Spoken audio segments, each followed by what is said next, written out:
দুর্গাপুজোর শেষ বেলায় অসুর বৃষ্টি। আজ একাদশীতে কেমন থাকবে আবহাওয়া? উত্তর থেকে দক্ষিণ কোথায় কোথায় বৃষ্টির পূর্বাভাস হাওয়া অফিসের। কার্নিভালের দিন কি বৃষ্টি মাথায় করে ঠাকুর দেখা?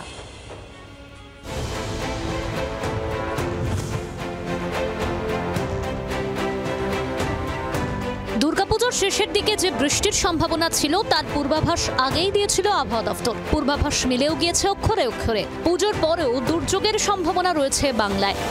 শুক্রবার একাদশীতে বিক্ষিপ্তভাবে বজ্রবিদ্যুৎ সহ বৃষ্টির পূর্বাভাস রয়েছে কলকাতায়।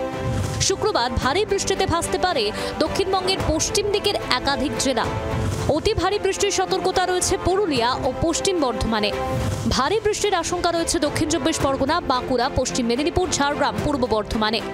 পূর্ব ও পশ্চিম মেদিনীপুর, ঝাড়গ্রাম ও দক্ষিণ চব্বিশ পরগনায় 50 কিলোমিটার গতিবেগে বইতে পারে ঝোড়ো হাওয়া। শনিবার দ্বাদশীতে ভারী বৃষ্টির সম্ভাবনা রয়েছে বীরভূম ও মুর্শিদাবাদে। বাকি উপকূল সংলগ্ন জেলায় 30 থেকে 40 কিলোমিটার গতিবেগে দমকা হাওয়া বইবে। উত্তরবঙ্গে একাদশী এবং দ্বাদশীতে দুর্যোগের পূর্বাভাস দিয়েছে হাওয়া অফিস। শুক্রবার ও শনিবার দুর্যোগের সম্ভাবনা রয়েছে উত্তরবঙ্গে। দার্জিলিং, কালিম্পং, জলপাইগুড়ি, আলিপুরদুয়ার, কোচবিহার ও উত্তর দিনাজপুরে অতি ভারী বৃষ্টির সতর্কতা।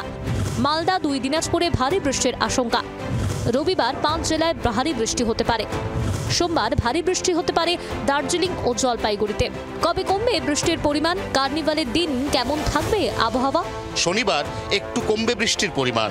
রবিবার কার্নিভালের দিন আবারও সামান্য বাড়বে বৃষ্টি এবং বৃষ্টিকে মাথায় করেই কার্নিভাল পর্ব উদযাপন করতে হবে পুজো পাগল মানুষকে, এমনই পূর্বাভাস আলিপুর আবহাওয়া দফতরের। জি 24 ঘন্টার জন্য ক্যামেরায় অরিন্দমের সঙ্গে অয়ন, কলকাতা। বাংলার আওয়াজ, বাঙালির আবেগ, জি 24 ঘন্টা।